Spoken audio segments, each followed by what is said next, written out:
Aitäh kutsumast, et ma sellele enesetutvustusele siin lisaks, ma saadan ringi käima natuke seda, mida ma teen, sest et ma tegelen kultuuripärandiga tõesti nii ametiülesannete korras, sest et ma olen Eesti Kunstiakadeemia õppejõud muinsuskaitse osakonnas. Ma olen rahvusvahelise muinsuskaitse ekspertorganisatsiooni asepresident, et vastutan töö eest Euroopas.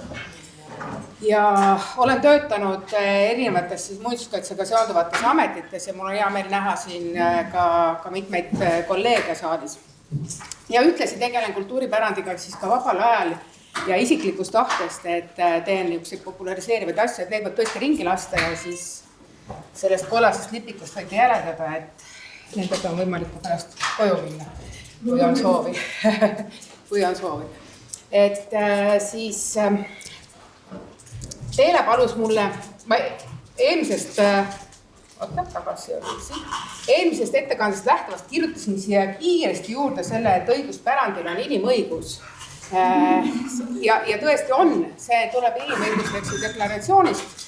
Identiteet ja pärand on olulised teemad ja ka rahvusvahelises kontekstis me tegeleme praegult väga palju siis kogukondade õigustega kultuuripärandi kaitses, et see ei puuduta mitte ainult siis niisuguseid klassikalisi pärismaalasi, eks ju, vaid kohalikke kogukondi siis laiemalt. Ja Teele ütles mulle küll, et jäta see ajaloo osa hästi lühikeseks, aga ma ei saa sinna midagi parata. Ma arvan, et kultuuripärand on väga palju seotud ajalooga ja kui me tõmbame need sõnumid lühikeseks, siis tegelikult on see, pane tähele, märka ja austa seda, mis on loodud enne sind. Ja kõik see, mida sa tänasel päeval teed, tee nii, et järgmised põlvkonnad peaksid seda pärandiks ja tahaksid seda kaitsta. See võiks olla nagu see põhisõnum. Ja teine väga oluline asi, mida tuleb pärandi puhul teadustada, on see, et meie väärtushinnangud on ajas kogu aeg muutuvad. Et see, mida me hindame ühel hetkel, ei pruugi olla väärtuslik teisel, et näiteks Kleeni loss, mis ei ole sõjas purustatud, vaid on kohalike elanike laiali kantud ja ära röövitud siis 20. 30. aastatel ja hiljem siis suure vaevaga uuesti taastatud. Et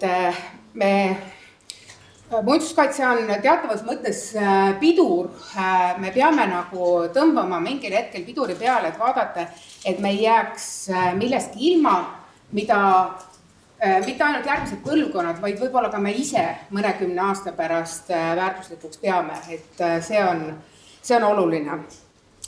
Ja pärandi puhul on oluline ka see, et pärand ei ole ainult, eks ju, Egiptuse püramiidid ja Taj Mahal ja Toompea loss, vaid see on paljuski väga väikesed kohalikud asjad, mis meie argipäeva mõjutavad ja siin on lihtsalt niisugune väike valik asjadest, mida me võib-olla tõesti muidu üldse ei teaks, kui muinsuskaitse abiga ei oleks aidatud siin seda identiteeti luua. Et väga oluline on see kohaliku inimese initsiatiiv, aga riigi tugi on sinna juurde ka oluline.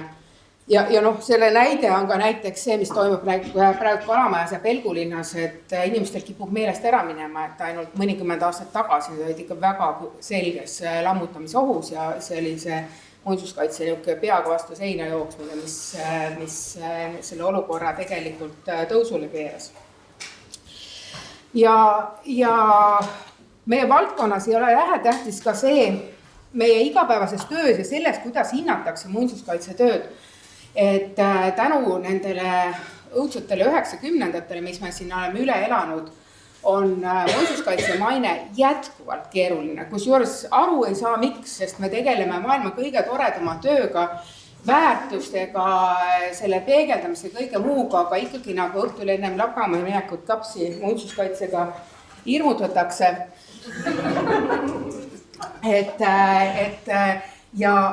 Ja miks ma tõesti aru ei saa? Et loomulikult on inimlikke küsimusi, on olukordi, kus on ametnik pahast ujus ja neid asjad ei tule hästi välja.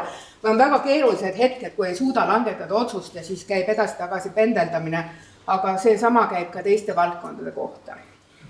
Ja siin lihtsalt natukene statistikat, et kui vähe meil tegelikult asju kaitse all on.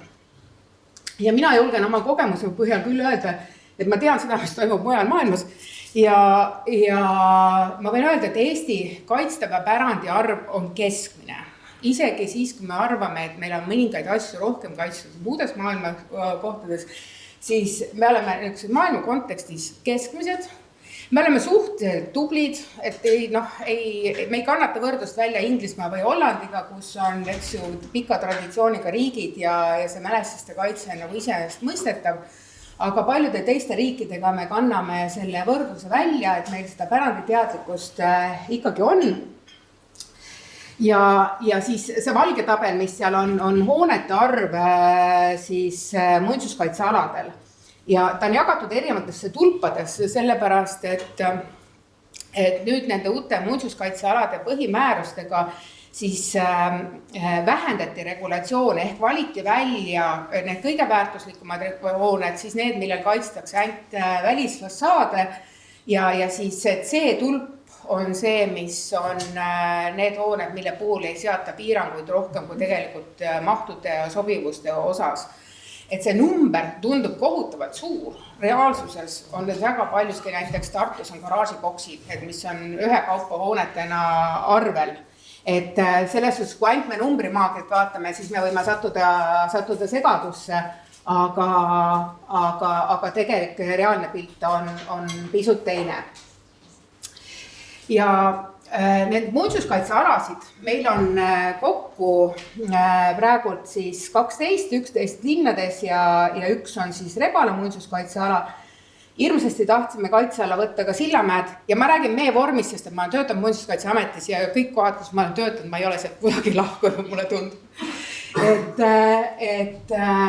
need, kes seal praegu töötavad, ärgu tundub ennast puudub. Aga Sillamäe jäi tegelikult siis Ukraina sõja tõttu praegu pausile, vaatame, mis sellest edasi saab. Aga et siin on kirjas küll, et Tallinn võeti kaitseala 66, esimene katse tehti 1947 juba, aga sellesse ma tõesti pikemalt ei lähe, aga oluline on see, et nende muinsuskaitsealade kaitse on niisugune tänapäevane arusaam, et me kaitseme mitte üksikobjekti, mitte ühte niisugust päiksekiirt ja siis see, mis ümberringi toimub, see ei ole nagu kellegi asi, vaid see keskkondade kaitse on tänapäevase kaitse teema ja Eestis alustati sellega väga vara. Et selle koha pealt me võime olla uhked oma eelkäijate üle. 66 Tallinna, 73 siis teised linnad. Ja siin mõned näited, siis siin on Võru muinsuskaitsealast ja iga muinsuskaitseala, kõik need 11 linna on täiesti erineva iseloomuga. Et ka see on tore asi vaadata, et me liigume Eestis linnast linna, nad on kõik eriilmelised. Ja nüüd selle uue muinsuskaitseala kaitsekorraga, mida siin ka Katrin üks osalejatest on ju ette valmistatud, on kenasti sõnastatud need konkreetse linna väärtused. Siin Võru värvide järgi te ka näete, eks ju, punased on need punased on mälestis, punased on A ja siis kollased on, või need pruunid on B ja helekollased on C. Ja teine, et oleks natuke Põhja-Eesti näidet ka siin on siis Lihula, mis sisuliselt koosneb ühest tänavast ja mõisast ja linnusest see muinsuskaitseala. Ja siin on ka niisugused huvitavad tegelikult teemad, kus võib-olla just peab jälle mõtlema seda, et asjad on ajas muutuvad, et siin on väga selgelt tõmmatud siis piir 40. aastani, aga on aeg hakata seda piiri paljude asjade puhul tõmbama ka siis palju kaugemale, sellepärast, et meil on nõukogude perioodist, ütleme, üks niisugune proovikivi võiks olla kuni 60. aastani, sest et sinnamaani toimus ehitamine peamiselt käsitsi, 60-ndatest tulevad, eks ju, paneelelamute piirkonnad. Ja teine asi on see, et meil on Eestis väga palju üliväärtuslikku 20. sajandi arhitektuuri, sõltumata sellest, et see on tehtud Nõukogude okupatsiooni tingimustes, on see siiski nagu meie Eesti parimate arhitektide tehtud. Ja eile avati, eks ju, arhitektuurimuuseumis meie olümpiaehitiste näitus, mis on ka väärtus omaette.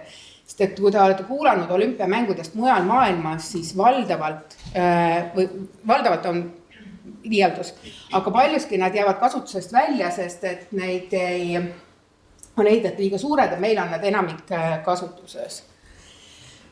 Ja lisaks sellele on meil siis võimalused kaitsta asju planeerimisseaduse alusel.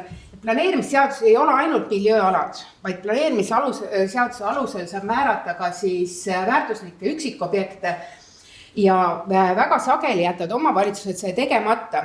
Et amet on tulnud siin vastu sellega, Amet ja Kunstiakadeemia, kus ma töötan, et on tehtud väga palju alusuuringuid, mida tasuks ette võtta ja vaadata neid objekte sealt ja oma üldplaneeringutesse sisse kanda selleks, et me ei peaks pärast kahetsema, et siin on üks väga kahetsusväärne näide, Harju Keki hoone, mis sai 85. aastal siis aasta parima ehitise preemia, lammutati mõned aastad tagasi, sellepärast, et kohalik omavalitsus ei võtnud midagi ette, kusjuures teadaolevalt oleks saanud seda ruumi tegelikult kasutada hoopis millekski muuks, et sealsamas kõrval ehitati uus koolimaja, aga oleks võinud selle Harju Keki selleks kohandada. Ja see mõte seal taga on ka see, et me peame tänasel päeval käsitlema, muinsuskaitse on raudselt säästva arengu eestkõneleja, tegelikult selle vedur, et kõik see, mis me suudame hoida olemasolevast keskkonnast, see vähendab meie koormust siis ehitamisel ja keskkonna reostamisel sinna juurde. Ja kuna ma näpin seda valesti, siis paar sõna lihtsalt veel ka miljööaladest, et miljööalade kaitse üldjuhul on kergem, kui on siis muinsuskaitsealade kaitse. Ja kohati on ka räägitud seda, omanike keskliik eest kõneleb, et me võiksime kõik muinsuskaitsealad kaotada ja anda siis kohalike omavalitsuste käsutusse, nii nagu on miljööalad. Aga siin on suured erinevused, sellepärast, et valdav enamus miljööalasid on hästi sarnase struktuuriga. Et eriti kui ma võtan siit ette selle Pelgulinna kaardi, et te saate isegi kaardilahenduselt aru, et need on ühesugused majad, et kvartalite kaupa ühesuguseid maju, mida on suhteliselt kerge siis reguleerida. Kui ma paneks teile ette näiteks Nõmme kaardi, siis läheb asi juba palju keerulisemaks. Aga need kesklinna alad on suhteliselt lihtsad, et nendega saab omavalitsus päris hästi hakkama. Ja teine põhjus, miks ma leian, et seda initsiatiivi anda kõik kohalike omavalitsuste üle ei tasu tõsiselt võtta, on see, et Muinsuskaitseamet on meie väikeses riigis tugev kompetentsikeskus, et see on asi, millega omavalitsused ei saa ka pärast seda kuulsusrikkust haldusreformi kuidagi hakkama.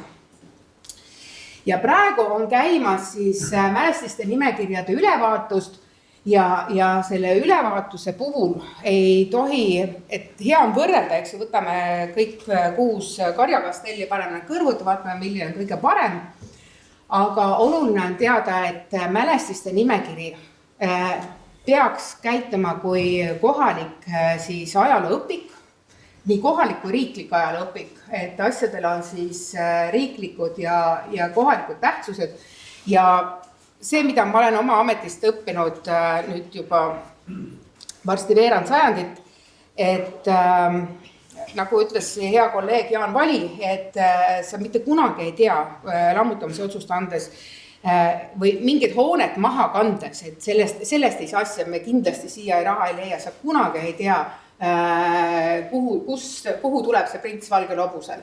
Et neid niisuguseid edulugusid ja hävingulugusid on täiesti ootamatud seal, kus sa oskad või ei oska oodata.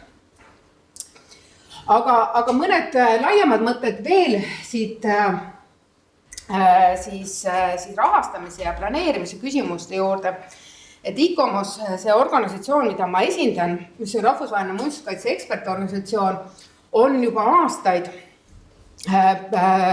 tõstnud tähelepanu siis kvaliteedi küsimustele ja ma arvan, see on olnud tohutult valus teema siiamaani ja need valud kuidagi ei lahene, et ka näiteks Euroopa Liidu rahasid võidakse valesti kasutada ja võime siit ise hulgi näiteid tuua, kas või ajast, kui ma töötasin mõisakoolide projektis, kus sa pead miljoni panema suvega hakkama ühte mõisa, sellepärast, et me oleme raisanud ära kogu selle projekti aja, me oleme ära raisanud mingite hangete peale ja siis need mehed krohvivad novembris, teevad lubikrohvitöid, et nagu allloo, et see on tegelikult väärkasutus rahale, me oleme halvasti käitunud või teine näide siin niisugusest klassikalisest olukorrast, et siin pildil on 2 objekti, mis on saanud Euroopa Liidu rahastuse, üks on siis mingi puhastusjaam ja teine on linnus täiesti nagu tühjal alal,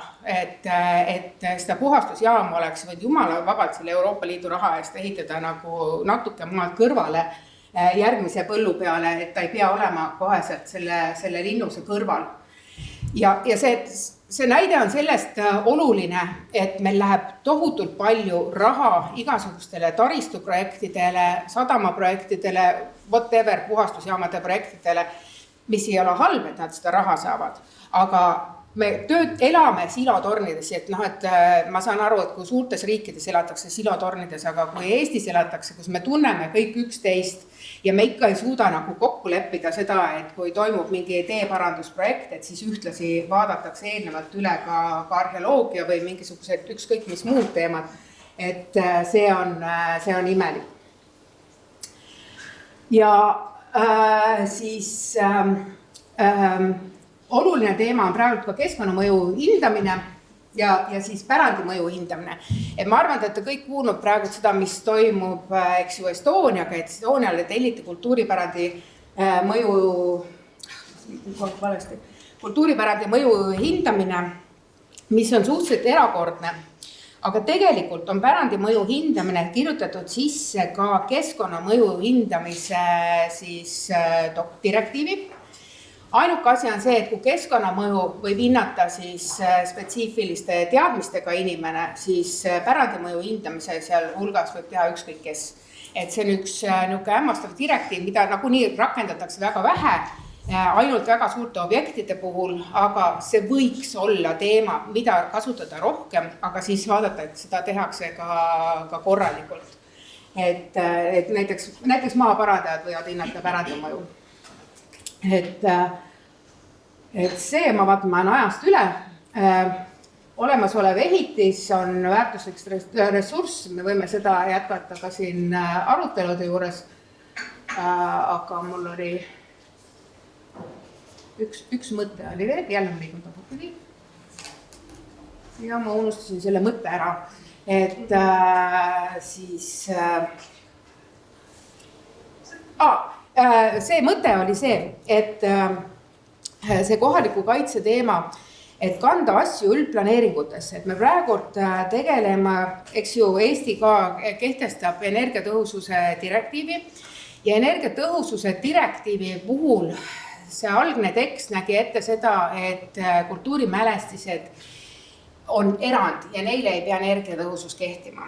Ja võib-olla ka teisele osapoolele natuke üllatuseks tuli see, et muinsuskaitsjad ehk siis ICOMOS hakkas nõudma seda, et need direktiivid nõuded siiski võiksid kehtida ka mälestistele, aga leevendustega, mitte et ei oleks erand, sest et erand tekitab olukorrad. Esiteks, kõik mälestised kukuvad välja sellest Euroopa Liidu rahastamise potist, mis on suur, nagu te teate.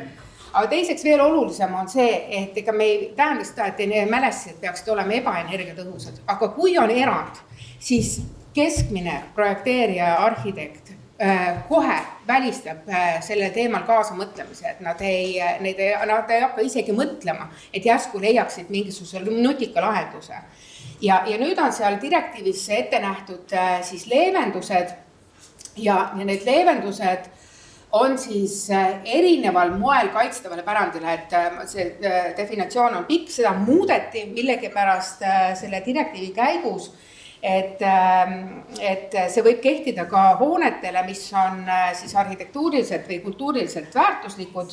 Nüüd on see ära võetud, et seal on need, mis on nagu erineval moel kaitstud, siis erinev mood võib olla miljööalad, siis mälestised, eks ju, rahvuspargid ja nii edasi, aga ka siis üldplaneeringutes siis kohaliku tähtsusega objektina kaitstud hooned.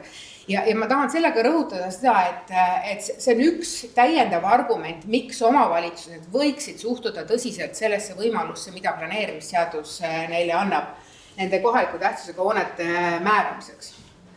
Ja siin lõpuslaid on üks niisugune tore projekt mõned aastad tagasi, kus me saime Euroopa Liidu raha selleks, et ehitada nullenergia hooneid, milleks sa kvalifitseerud rahale siis, kui on lammutatud mõni hoone, mis on olnud kasutuses vähemalt viimase 3 aasta jooksul. Mis on nagu idee selliselt, kui hakkate nagu läbi mõtlema, on täiesti nagu napakas, ma üldse ei saa aru, ma ei saa leebemalt öelda või ka rangemalt öelda selle kohta. Et kuidas me saad olla sellised määrused, et sa võtad toimiva maja, mis on kasutuses ja lammutad selle maha, tekitad sellega tohutu keskkonnakahju selleks, et ehitada uus siis nullenergia hoone.